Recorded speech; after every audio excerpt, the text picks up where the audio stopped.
행복해집니다. 코코벨 스마일 텔레폰. 친절한 서비스, 착한 가격, 다양한 플랜, 코코벨 스마일 텔레콤. 코키텔남센터 1분 거리, 코코벨 스마일 텔레콤. 한인벨 공식 대리점, 코코벨 스마일 텔레콤.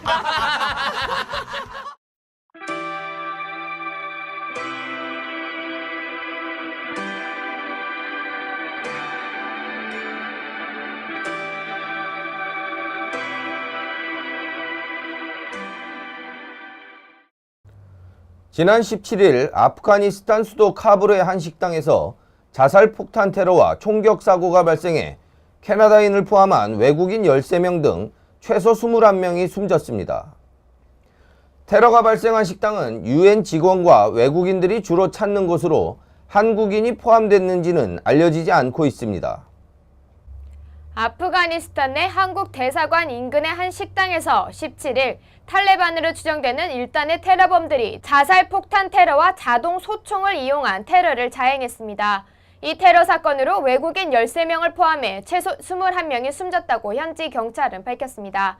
이날 테러는 카불 중심가의 레바논 음식점에서 일어났습니다. 오후 7시 30분경 저녁 식사를 위해 식당 안에 손님들이 많은 시각 한 남자가 식당 정문 앞에서 자살 폭탄을 터뜨렸으며 이어 다른 두 남자가 뒷문을 통해 식당 안으로 난입해 자동 소총 총격을 가했습니다. 테러로 인해 음식점에 있던 국제통화기금 아프가니스탄 사무소장과 신원이 알려지지 않은 UN 직원 4명 등 최소 21명이 사망했습니다. 테러 사건이 발생한 음식점은 아프가니스탄의 수도 카불의 중심지로 한국 대사관과는 불과 550m 떨어진 곳에 위치하고 있습니다. 주로 외교관과 국제기구 직원, 언론, 기업인들이 자주 찾는 곳으로 사건 발생 시각에도 영국, 러시아, 캐나다, 레바논인 등 외국인이 많았으며 테러범들은 이 점을 노린 것으로 판단됩니다. 사망한 외국인 중 한국인의 포함 여부는 확인되지 않고 있습니다. 자살 폭탄으로 현장에서 사망한 테러범 1명과 함께 총격을 가한 테러범 2명은 즉각 출동한 보안요원에 사살됐습니다. 이들도 보안요원이 출동할 때까지 현장을 떠나지 않은 점을 미루어 볼 때 현장에서 죽을 각오를 한 것 같다고 합니다. 테러 발생 후 1시간 후 탈레반은 이번 테러가 자신들의 소행이라고 밝히며 아프가니스탄 주둔 나토군이 철수하더라도 아프가니스탄에 외국인이 존재하는 한 자신들의 활동은 계속될 것이라고 주장했습니다. 반기문 UN 사무총장은 테러 행위를 강도 높게 비난했으며 크리스틴 레아가르트 IMF 총재도 국제통화기금 직원이 사망한 것에 구성원 모두 엄청난 충격을 받았다고 밝혔습니다. 아프가니스탄에는 지난 6일에도 10세 소녀가 폭탄 조끼를 입고 자살 폭탄 테러를 하는 등 잇따른 폭탄 테러가 발생하며 불안한 새해를 보내고 있습니다. 한국의 음주 문화 중 하나로 취객들이 택시 안에서 구토를 하는 경우가 종종 있었습니다. 아마 많은 남성분들이 경험한 적이 있으실 것으로 보입니다. 하지만 이민 이후에는 낯선 운전사와 여러 가지 문제로 만취 상태로 택시를 타는 경우가 많지는 않으셨을 걸로 보입니다. 그런데 캐나다에서도 술이 취해 택시 안에 구토하는 승객들이 적지 않은 모양입니다. 캐나다의 주요 도시들은 이 경우 벌금을 부과하는 법안을 시행하거나 추진 중에 있습니다. 캐나다의 주요 도시들이 택시 안에 구토를 하는 승객에게 벌금을 부과하는 법안을 추진하고 있다고 18일 허핑턴 포스트 등이 보도했습니다. 토론토 시의회는 택시 안에 구토하는 승객에게 $25의 세차 비용을 부과하는 안을 상정했습니다. 이 안은 2월 정기회의에서 투표에 붙여질 예정입니다.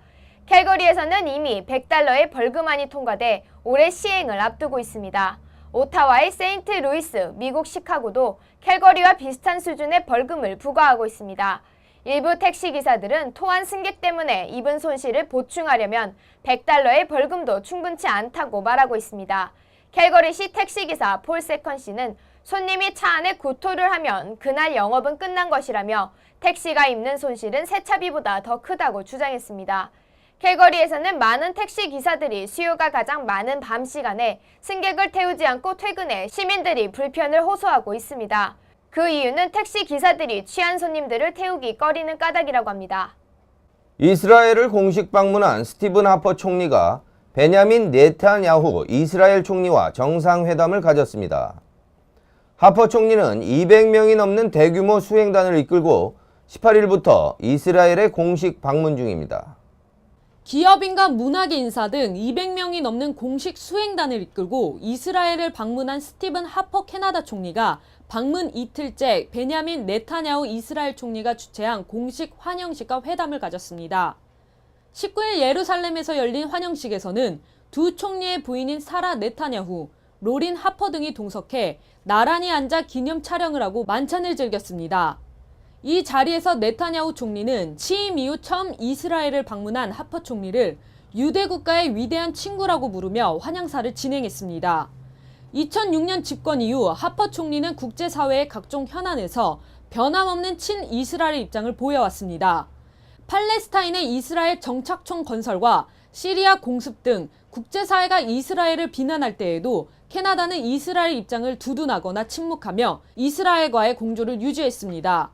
하퍼 총리는 이스라엘 공식 방문 기간 동안 이란의 핵 문제와 시리아 문제 등 중동 지역의 이스라엘 현안에 대해 상호 입장을 조율하고 양국 간 경제 협력을 논의하고 있습니다.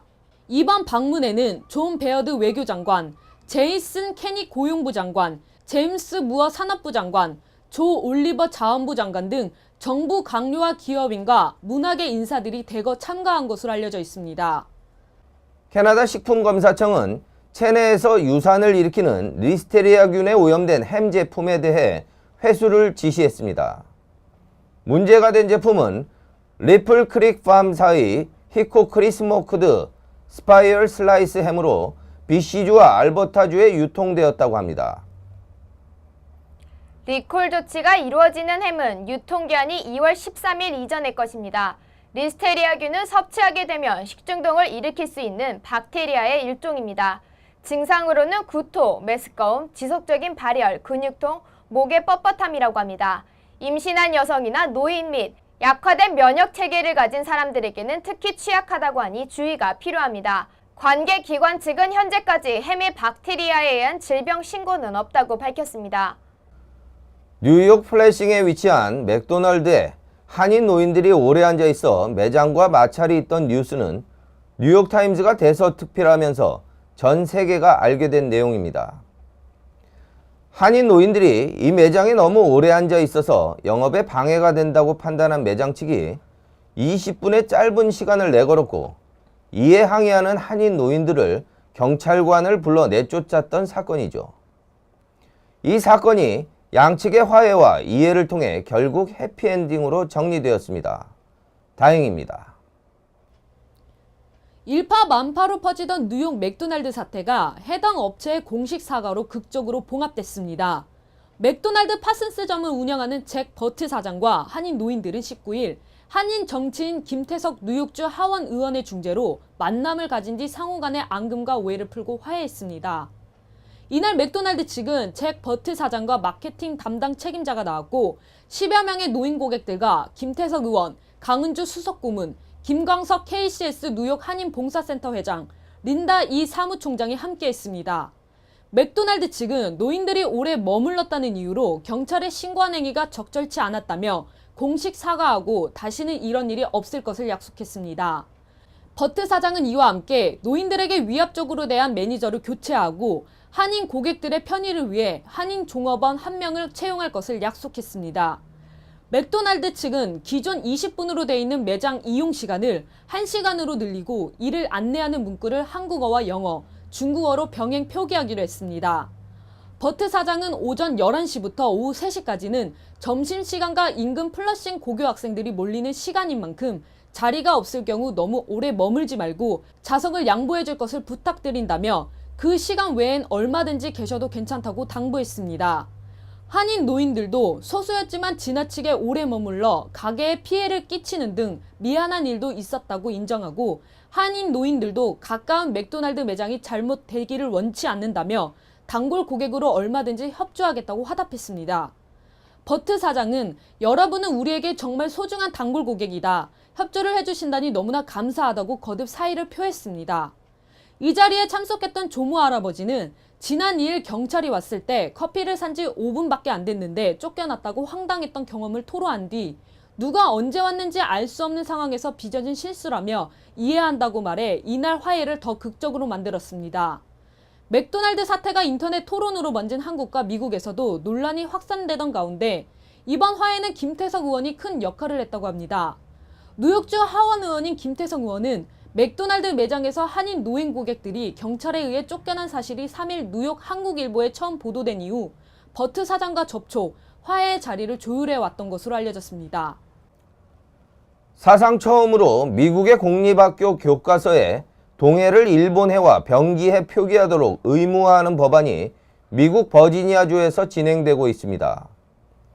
상원의 1차, 2차 심의를 모두 통과해 상원 전체 표결을 앞두고 있습니다. 하지만 상원 의원의 표결을 두고 일본의 로비가 집중되면서 통과가 쉽지 않다는 우려의 목소리가 나오고 있습니다.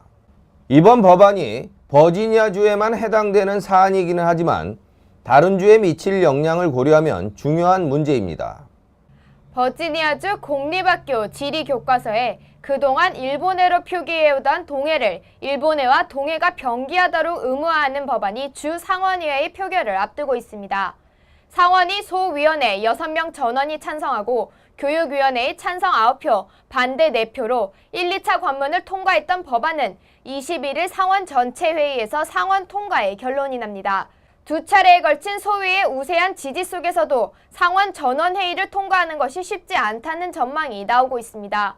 미주 한인의 목소리 피터 김 회장은 일본의 단독 표기를 지키려는 일본 측의 로비가 엄청나다며 이대로 가면 상원 통과를 장담할 수 없다고 전했습니다.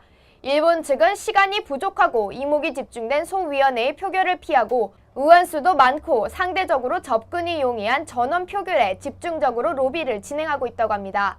피터 김 회장은 민주, 공화 양당의 공동 발의와 상원 소위에서의 만장일치로 통과를 거치면서 상원교육위원회의 압도적인 찬성을 기대했지만 총 13표에서 4표의 반대가 나왔다며 전체 회의를 장담하기 어려울 수 있다고 주장했습니다. 그는 상원의원들에게 동료의 이메일과 동해 병기의 당위성을 지역구 의원들에게 설명해 줄 것을 한인 커뮤니티에 호소하고 있습니다. 21일 예정된 전체 표결은 버지니아주 상원의회 제적 40명 중 과반수 이상의 동의를 얻어야 합니다. 민주당의 데이브 마스덴 의원이 발의한 이 법안이 통과되면 하원에 별도 상정된 동해 병기 법안이 통과되는 대로 상하원 조율 과정과 주지사 서명을 거쳐 오는 7월 1일 정식 발효됩니다. 한편 하원의 경우 공화당의 팀 휴거 의원이 동해 병기 법안을 발의했습니다. 총 의석수가 100명이며 공화당 소속은 67명입니다. 한인사회는 휴거 의원이 공화당 하원 원내대표라는 사실에 기대를 걸고 있으나 일본의 로비를 물리치기 위해서는 법안 지지를 위한 독려 전화나 이메일을 지속적으로 보내야 할 것으로 알려져 있습니다. 일본이 한국을 침탈한 후 국제사회에 자행한 일들을 바로잡는데 참으로 어려움이 많습니다. 이 일은 한국 정부가 아닌 해외 한인들이 힘겹게 진행하고 있습니다. 지난 19일 중국 하얼빈에서는 안중근 의사 기념관이 개관됐습니다. 중국의 언론들은 안중근 의사 기념관 개관 소식을 비중 있게 다루며 안중근 의사의 생애와 업적, 그의 공로를 인정하는 분위기였습니다. 안중근 의사 기념관의 개관이 한국과 중국 정부의 반일 공조 체제의 상징적인 모양을 갖춘 것으로 평가받고 있습니다. 일본은 당연히 반발하고 있습니다. 스가 요시히데 일본 관방장관은 안중근 의사를 테러리스트라고 재차 지적한 후 한중 양국에 우려를 표시해 왔습니다.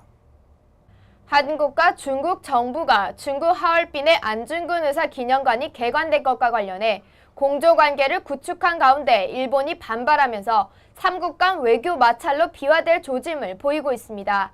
20일 스가 요시히데 일본 관방장관은 이날 중국 하얼빈역에 이토 히로부미 초대 한국 통감을 저격 살해한 안중근 의사 기념관이 개관한 것과 관련해 일방적 평가를 바탕으로 한국과 중국이 협력해 국제적으로 펼치는 움직임은 동아시아 지역의 평화와 안정을 구축하는 데 도움이 되지 않는다며 한국과 중국 양국을 비판했습니다.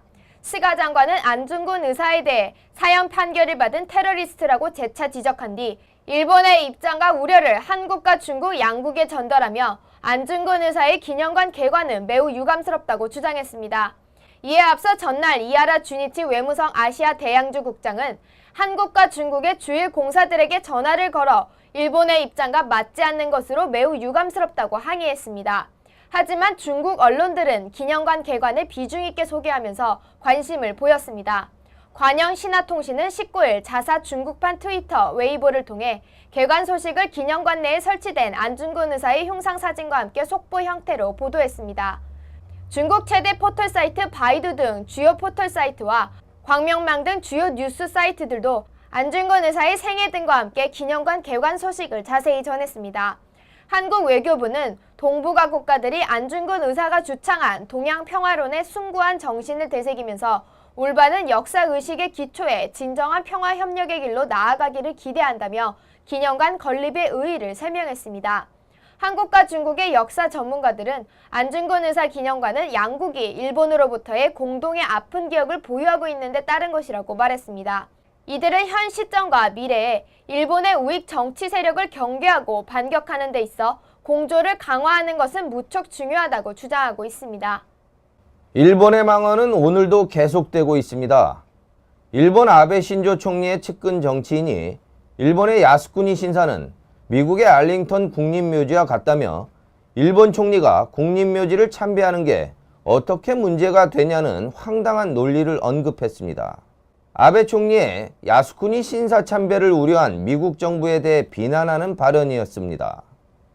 이 발언으로 미일 양국 간의 관계가 악화될 것으로 전망됩니다.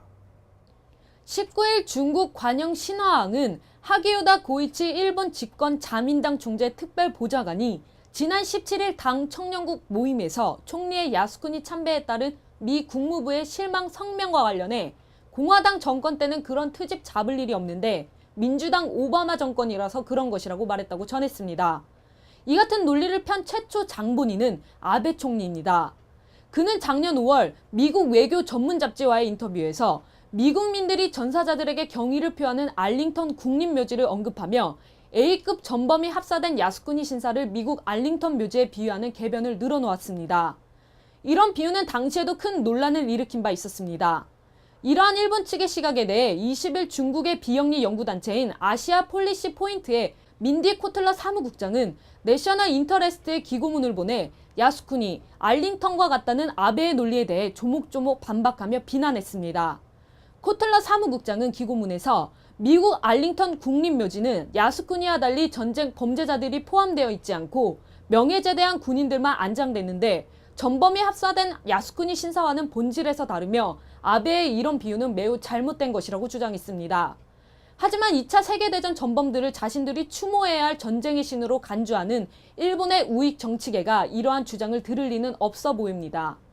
지난 밴쿠버 올림픽 때 캐나다 국민들은 아이스하키 우승을 가장 큰 기쁨으로 꼽았습니다.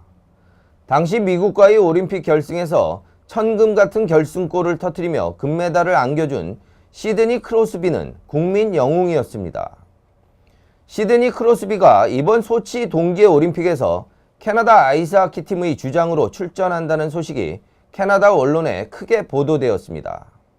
밴쿠버 동계올림픽의 아이스하키의 영웅 시드니 크로스비가 2014년 소치 동계올림픽에서 캐나다 아이스하키 대표팀의 주장을 맡는다고 캐나다 아이스하키 협회가 19일 밝혔습니다. 마이크 베보코 캐나다 대표팀 감독은 크로스비와 부주장을 맡은 테이스 웨버는 NHL은 물론 여러 국제 무대에서 리더 역할을 해온 선수들이라며 이들이 소치에서 팀의 선봉에 설 것이라고 말했습니다. 주장 선임 소식을 들은 크로스비는 이틀 전 베브코 감독으로부터 주장 선임 소식을 들었다며 리더가 될 만한 선수들이 많은 상황에서 주장을 맡게 돼 영광이라며 주장이라고 해서 특별한 변화는 없을 것이고 다만 올림픽이 다가올수록 흥분될 뿐이라고 올림픽 우승에 대한 욕심을 드러냈습니다. 올해 26세인 시드니 크로스비는 북미 아이스하키 리그 펭귄스 소속으로 2013-2014 시즌에서 득점과 어시스트를 포함한 포인트 부분 68개로 선두를 지키고 있습니다. 그는 2010년 밴쿠버 동계올림픽 결승전에서 캐나다의 금메달을 안기며 국민 영웅으로 떠올랐습니다. 4년 전 라이벌 미국과 맞붙은 올림픽 결승전 연장 피리에드에서 천금 같은 골든골을 터뜨려 팀을 3대2 승리로 이끌어 2002년 솔트레이크 시티 동계올림픽 이후 8년 만에 캐나다 팀의 목에 금메달을 걸게 한 장본인입니다. 2005년 전체 1순위로 펭귄스에 입단한 크로스비는 첫 시즌부터 일찌감치 NHL 최고의 스타로 자리 잡았습니다. 만 19세이던 2007년 NHL 역대 최연소 주장으로 뽑혔고 2008년에는 최소 경기 300포인트를 달성하는 등 아이스하키 신동으로 불리웠습니다. 2009년에는 최연소 주장으로서 펭귄스의 17년 만에 스탠리컵 우승의 경사를 안기는 등 승승장구해왔습니다. 소치 동계올림픽이 코앞으로 다가온 가운데 테러와 총격 사건이 끊임없이 일어나 안전에 비상이 걸렸습니다. 지난 18일에는 이슬람 무장단체가 테러 위협 비디오를 공개하면서 큰 파문을 일으켰는데요. 자세한 소식을 신소라 기자가 보도합니다. 최근 이슬람 무장단체에 의한 테러 위협 비디오가 전 세계적으로 공개되면서 화두에 올랐습니다. 이 테러 위협 비디오에서 러시아 북부 소재의 한 이슬람 무장단체가 출연해 지난달 볼고그라드에서 일어난 2건의 자살 폭탄 테러 사건은 자신들이 일으킨 것이라고 밝혔습니다.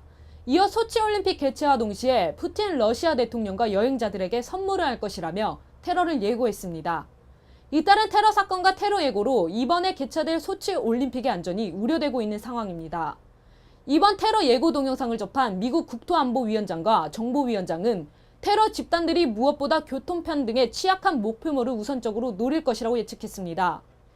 소치올림픽을 앞둔 지금 각종 테러 위협에 놓인 상태임에도 불구하고 미국 의회와 정부는 러시아 정부가 테러 세력에 대한 정보를 자신들과 공유하지 않으며 비협조적으로 나오고 있음에 불만을 표했습니다. 마이클 로저스 하원 정보위원장은 소치 올림픽 안전에 대해 매우 우려하고 있는 상태이며 러시아 정부가 올림픽 안전 문제와 관해 미국에 더 협조해 줄 것을 요구했습니다. 전 세계 각지에서 모여 올림픽을 느끼고 즐기기도 전에 테러라는 위험 요소가 존재해 이번 올림픽을 무사히 치를 수 있을지부터 걱정됩니다. 웃으면 행복해집니다. 코코벨 스마일 텔레폰. 친절한 서비스, 착한 가격, 다양한 플랜, 코코벨 스마일 텔레콤. 코키텔람 센터 1분 거리, 코코벨 스마일 텔레콤. 한인벨 공식 대리점, 코코벨 스마일 텔레콤.